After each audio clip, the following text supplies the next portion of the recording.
días, soy alumna de quinto año de medicina de la Universidad UPC y ahora voy a hablar sobre la semiología del sistema cardiovascular, lo que corresponde a presión yugular venosa o presión venosa yugular y a las pulsaciones. También voy a explicar lo que es el reflujo abdominio-yugular y qué es el signo de Kussmaul.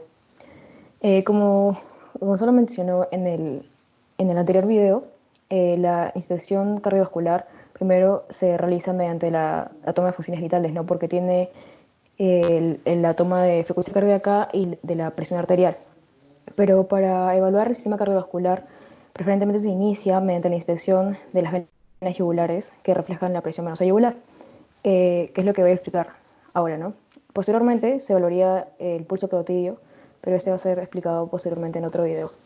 Entonces, las venas yugulares son las que proporcionan información de las presiones en las cavidades cardíacas derechas y en la función cardíaca en general.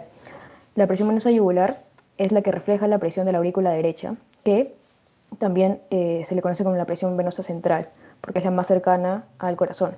Y esto también reflejaría lo que es la presión telediastólica del ventrículo derecho, que es la presión al final de la diástole del ventrículo derecho.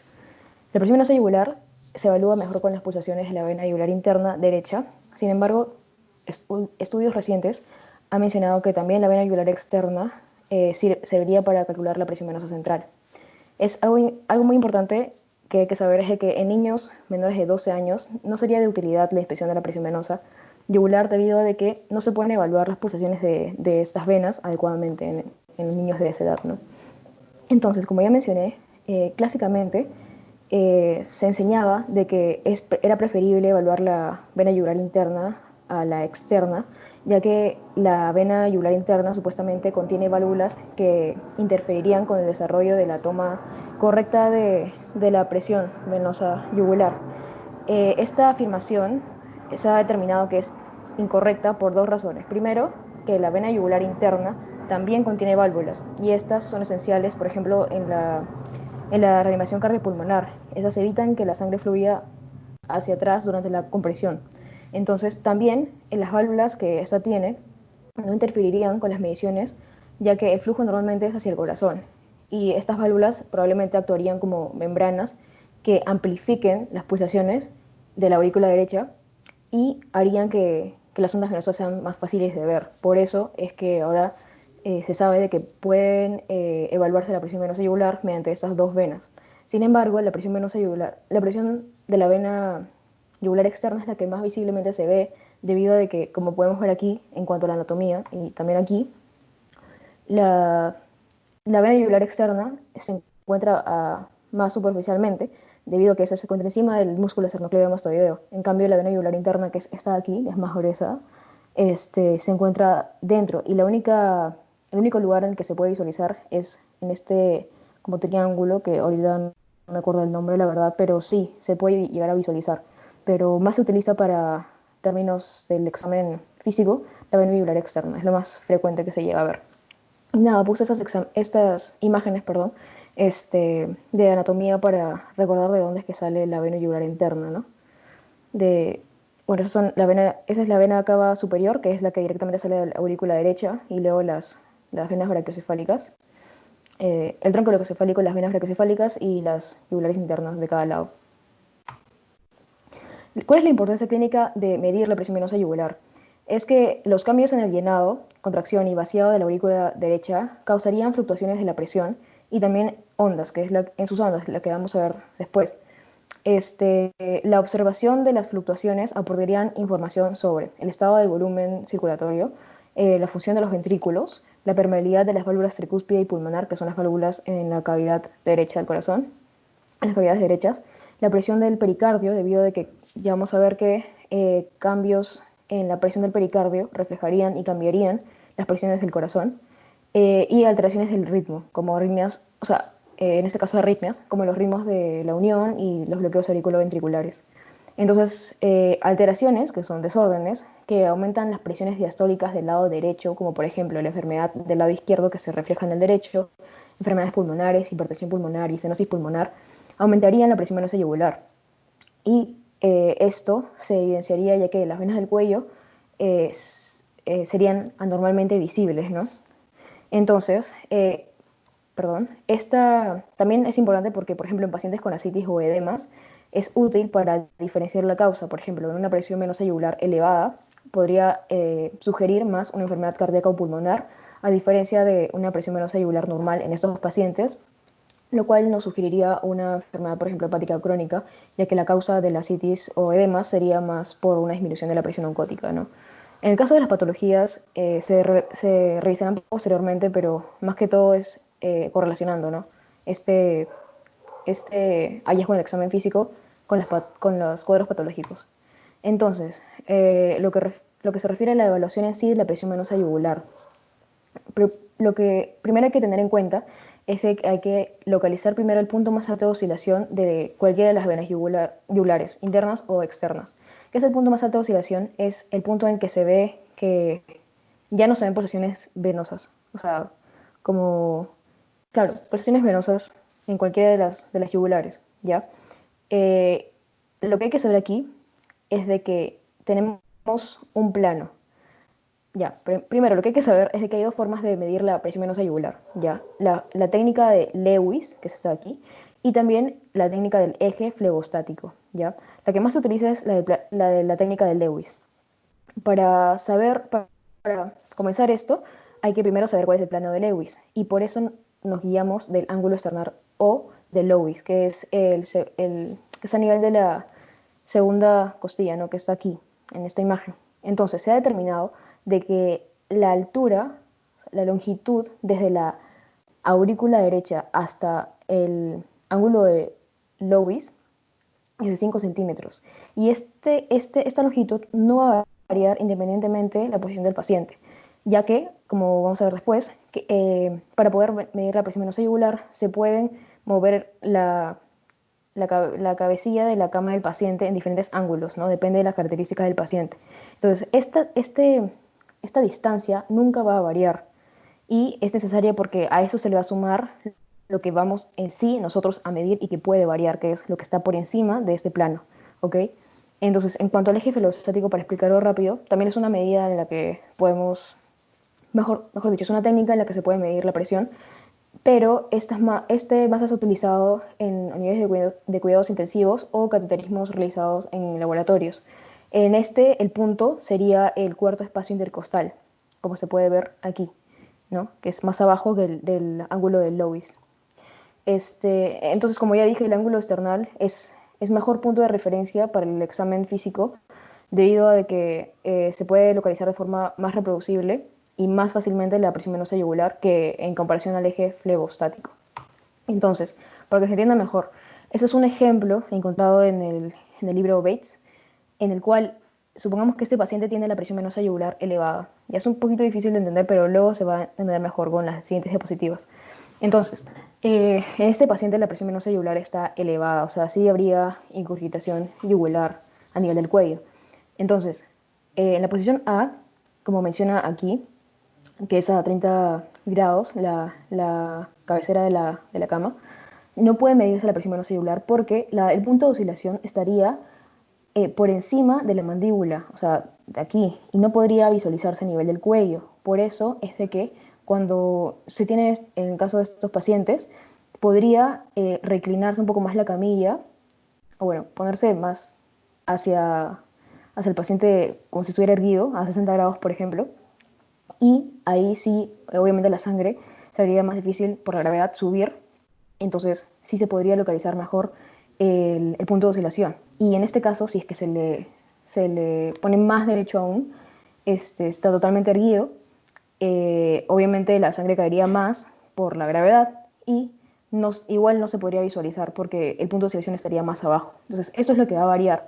Lo que va a variar es la capacidad para medir la altura de aquí, pero desde el ángulo de Lewis hasta la aurícula derecha no, va a ser 5 centímetros. Entonces, el punto de partida habitual, pero recordar que este es un paciente, perdón, con aumento de presión venosa yugular. Entonces, el punto de partida habitual de la cabecera es de 30 grados. Y algo importante es de que, como dije, depende de las características del paciente. Si un paciente, por ejemplo, está con hipovolemia, y lo que causaría una presión venosa yugular reducida, porque tiene menor cantidad de sangre, se puede poner la cabecera hasta 0 grados, con el paciente totalmente echado, para así sea más fácil la visualización del punto de oscilación, ya que la sangre va a retornar con más facilidad hacia la cabeza. Y la presión yugular elevada, como se menciona en el ejemplo, se tendría que subir más al paciente, depende, ¿no? Desde 60 a 90 grados incluso.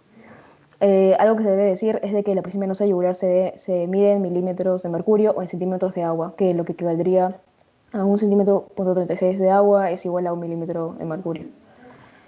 En realidad es una medida que corresponde a... Entonces aquí es donde se entiende mejor el, el la evaluación de la presión venosa yugular, porque hay variaciones, ¿no? Y estas son causadas por ciertas patologías, o también son causadas, o también se pueden ver en estados fisiológicos como podemos ver acá.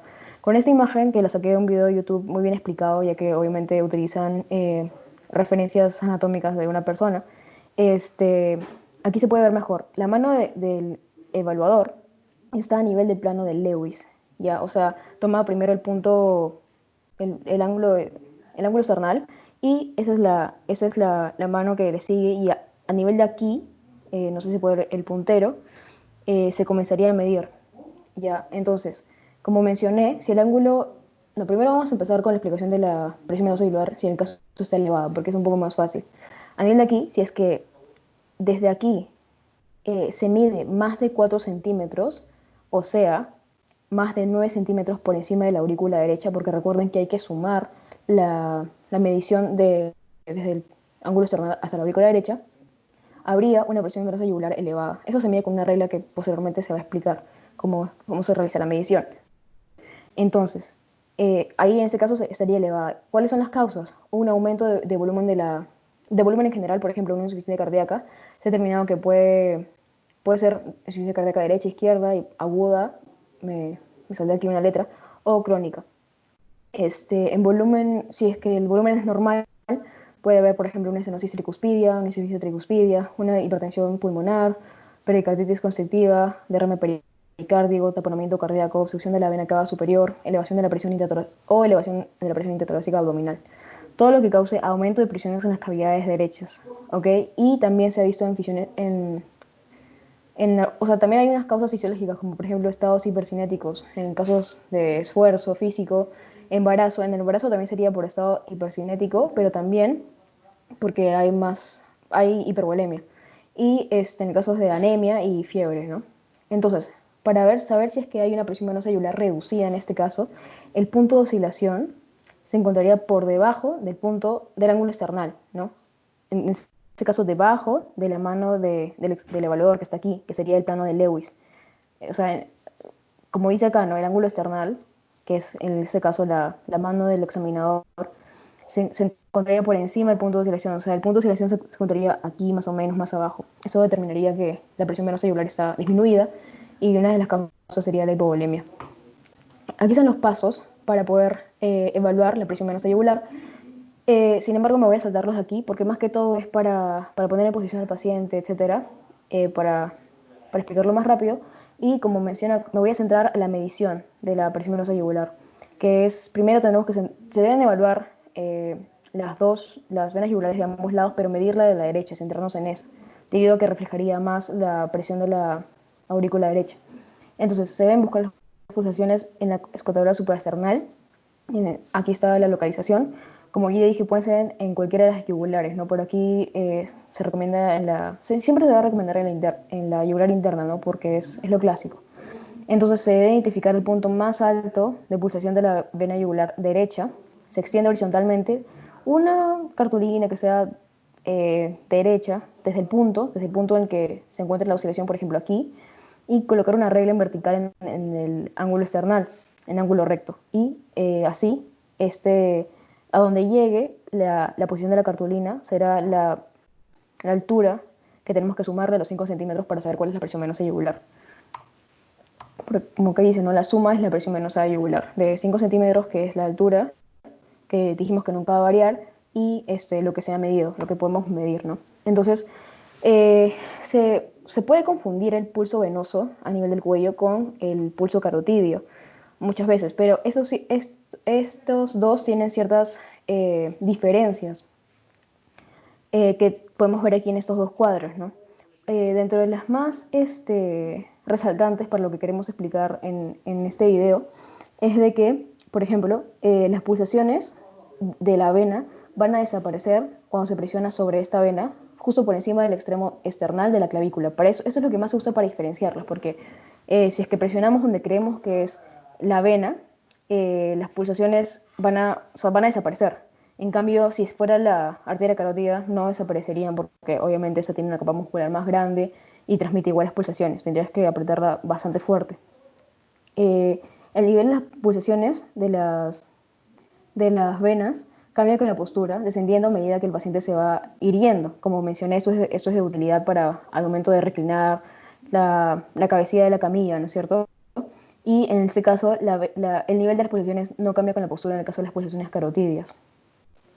Eso es muy importante para lo que voy a explicar después, es que el nivel de las pulsaciones no suele descender con inspiración.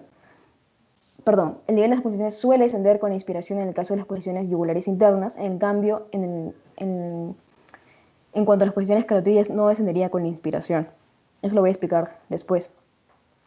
Y también en cuanto a la presión abdominal, que sería la utilidad del reflujo abdomino-yugular, cuando se presiona el abdomen, sí habría un cambio en cuanto eh, a la presión venosa. En cambio, en cuanto a la arteria carótida, no habría un cambio. Y aquí pueden ver las demás diferencias. Entonces, en cuanto a las pulsaciones, también se van a evaluar, sin embargo, es más frecuente evaluar la presión venosa yugular. La